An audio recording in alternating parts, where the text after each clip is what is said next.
Et salut à tous, c'est Romain de la cuisine de Roro, j'espère que vous allez bien. On se retrouve aujourd'hui pour une nouvelle recette et aujourd'hui on va partir faire un petit tour dans le Dauphiné pour réaliser un bon gratin dauphinois bien fondant. Vous allez voir, ça va être un régal. C'est parti, on attaque la recette.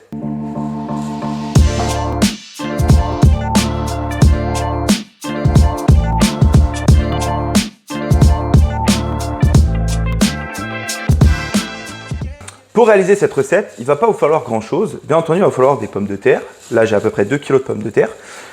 Pour réaliser un bon gratin, le mieux, c'est de prendre des pommes de terre à chair ferme. Donc là, moi, celles que j'ai, c'est des Charlotte. C'est celles que je prends tout le temps pour faire mes gratins. Franchement, elles sont super bonnes. Donc, 2 kg de pommes de terre. Il vous faudra 1 litre de crème. Alors, vous pouvez soit faire un gratin avec que de la crème. Donc, dans ce cas-là, il vous faudra 1,5 litre. Sinon, moi, ce que je fais, c'est je mets 1 litre de crème. Et le reste, les 500 ml, je vais venir mettre du lait. Ensuite, il vous faudra du sel, du poivre et bien entendu de la muscade. Oups, en préparant la recette un peu plus loin, je me suis aperçu que j'avais complètement zappé de vous parler de l'ail. L'ail, c'est un des éléments les plus importants du gratin, c'est ce qui va venir apporter un tout autre goût à votre gratin. Donc il vous faudra 4 gousses d'ail en plus. Après, il vous faudra un plat gratin pour venir mettre vos pommes de terre avec le mélange crème, lait, sel, etc. Il vous faudra soit un robot pour venir trancher vos pommes de terre, ou alors vous pouvez prendre une mandoline japonaise. Et ensuite, il vous faudra un économe et une râpe, ça dépend comment vous avez votre muscade. Allez, dans un premier temps, on va venir du coup éplucher les pommes de terre et après, on viendra continuer tout ça. Alors là, il va falloir du coup venir éplucher nos pommes de terre. Donc ce qu'on va déjà faire, c'est les mettre dans de l'eau. Donc on les met bien dans l'eau avant de les éplucher. Pourquoi? Parce que si vous épluchez vos pommes de terre et que vous venez après les mettre dans l'eau, ça va enlever tout l'amidon qu'il y a à l'intérieur. Et c'est ça en fait qui va donner ce petit côté fondant à notre gratin. Donc si vous venez les laver une fois épluchés, vous n'aurez plus l'amidon. Et du coup, ça sera moins fondant. Je ne dis pas que ça ne sera pas bon, mais ça sera moins fondant. Donc là, voilà, j'ai fait tremper quelques pommes de terre. Je les prends et je vais éplucher. Donc voilà, ça... Je pense que je n'ai pas besoin de vous expliquer comment ça fonctionne. Donc ce que je vais faire, c'est que je vais venir éplucher du coup toutes mes pommes de terre. Et une fois qu'elles seront épluchées, je vous reprends juste après. Allez, c'est parti.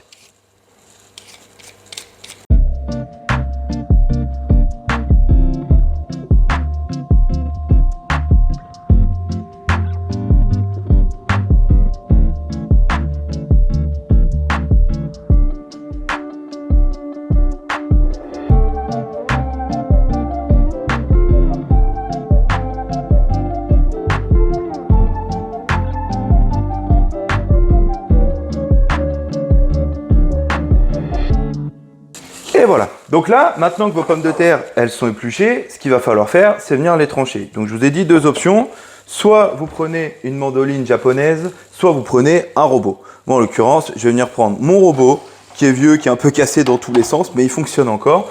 Mais voilà. Une chose ultra importante au niveau de l'épaisseur de vos tranches, c'est qu'il faut que vous respectiez une épaisseur maximum. Sinon, bon, après, je dis pas que si vous les épluchez un petit peu plus épaisse, votre gratin il va être raté. C'est pas ce que je dis. Je dis juste que là, pour avoir vraiment ce côté fondant, donc on a vu qu'il fallait déjà les laver avant les avoir épluchés pour garder l'amidon.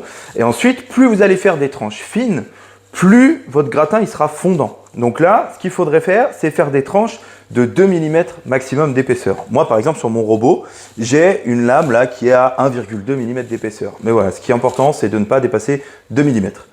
Allez, bon, je vais râper tout ça et puis, je vais trancher tout ça et je vous reprends juste après. Je vous épargne le bruit de la machine. Allez, c'est parti, je tranche tout ça.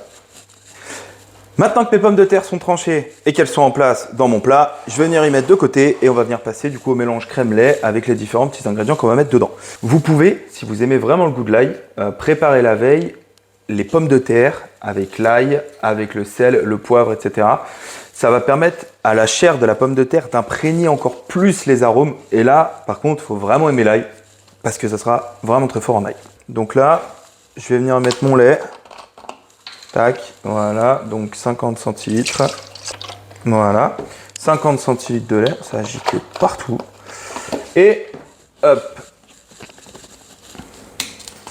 on vient rajouter de la crème. Donc moi, je prends de la crème liquide. Je prends de la 30-35%. Ça dépend de ce qu'il y a. Mais en tout cas, il faut prendre une crème avec beaucoup de matière grasse. Tac! Et voilà, mets 1 litre de crème. Ensuite, On va venir ajouter du coup à l'intérieur de ce mélange, je vais mettre de côté en attendant, le sel, on a dit 20 grammes, du poivre. Le poivre, vous pouvez mettre, mettez 2-3 grammes de poivre, ça sera largement suffisant. Voilà, parfait, j'ai 3 grammes, ça sera nickel. Voilà. Et ensuite, pour l'ail, hop, vous mettez, vous pouvez mettre 3-4 gousses d'ail. Alors du coup, je prends mon presse-ail, je viens mettre mes gousses d'ail à l'intérieur. C'est pas la peine d'en mettre trop, parce qu'après ça va pas forcément tout bien aller. Et on vient écraser et mettre ça, du coup, à l'intérieur. Et ensuite, tout ce qu'on va venir faire simplement, c'est venir mélanger. Hop. Et une fois que c'est mélangé, on va venir verser ça, du coup, sur notre gratin. Alors, allez-y mollo, parce que si vous versez tout d'un coup, qu'est-ce qui va se passer? Ça va tout simplement pas avoir le temps de venir se faufiler entre chaque pomme de terre. Et du coup, ben, votre gratin, ça va tout déborder à côté. Et là, du coup, on vient verser tranquillement. Voilà, vous pouvez venir avec votre cuillère ou autre chose, hein, peu importe, vous faites ce que comme vous voulez. Soulever un petit peu pour que ça passe bien entre chaque pomme de terre. Allez hop, c'est parfait. On a mélangé, maintenant il nous reste une chose et c'est vraiment l'élément le plus important. Pas de fromage, d'accord? Parce que si vous faites si vous mettez du fromage, c'est plus un gratin dauphinois, mais un gratin savoyard. Là, l'élément le plus important, ça va être la noix de muscade. Et là, vous pouvez y aller généreusement. Je pense que je vais finir ma noix de muscade, il faudra que j'en rachète. Et là, du coup, vous prenez, hop, votre râpe et vous venez râper sur tout votre gratin.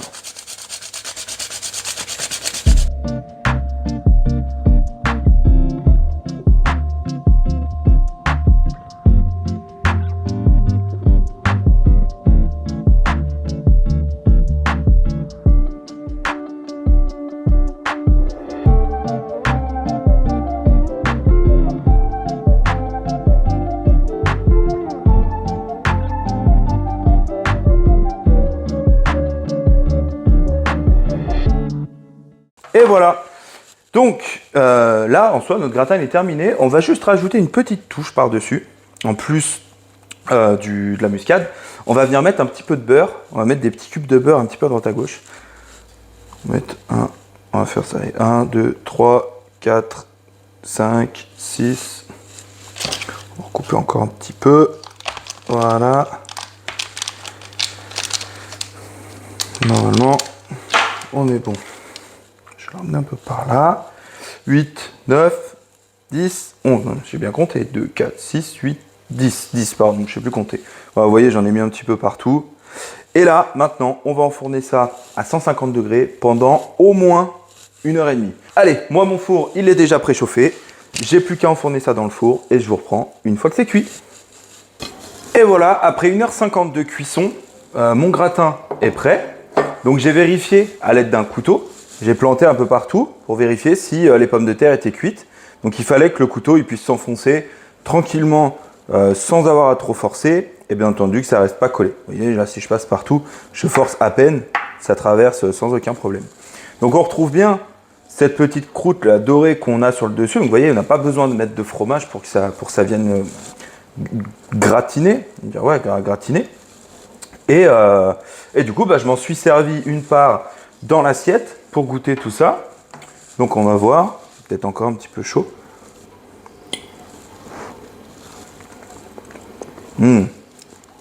Ah, les pommes de terre, elles fondent dans la bouche. C'est là que c'est essentiel d'avoir des pommes de terre fines. Donc je vous le rappelle, 2 mm d'épaisseur. Et surtout, d'avoir une cuisson à basse température pendant longtemps. Vous pouvez très bien faire pré-cuire vos pommes de terre avant pour ensuite les mettre dans le gratin. Vous pouvez les cuire dans le lait et la crème avant. On peut faire plein de choses. Mais franchement, ne pas pré-cuire les pommes de terre et privilégier une cuisson longue à basse température, ça reste quand même la meilleure option pour faire un gratin hyper fondant. Mais là, ouais, voilà, l'ail, on sent bien le goût de l'ail, on sent bien la muscade qu'on a mis sur le dessus. Non, franchement, c'est validé. Sur ce, moi je vais aller me déguster, je pense qu'il en restera plus beaucoup, ce bon gratin. Je vous dis à la prochaine pour une nouvelle vidéo. On n'oublie pas le petit like, le petit commentaire, le petit abonnement. Et je vous dis à la prochaine. Ciao!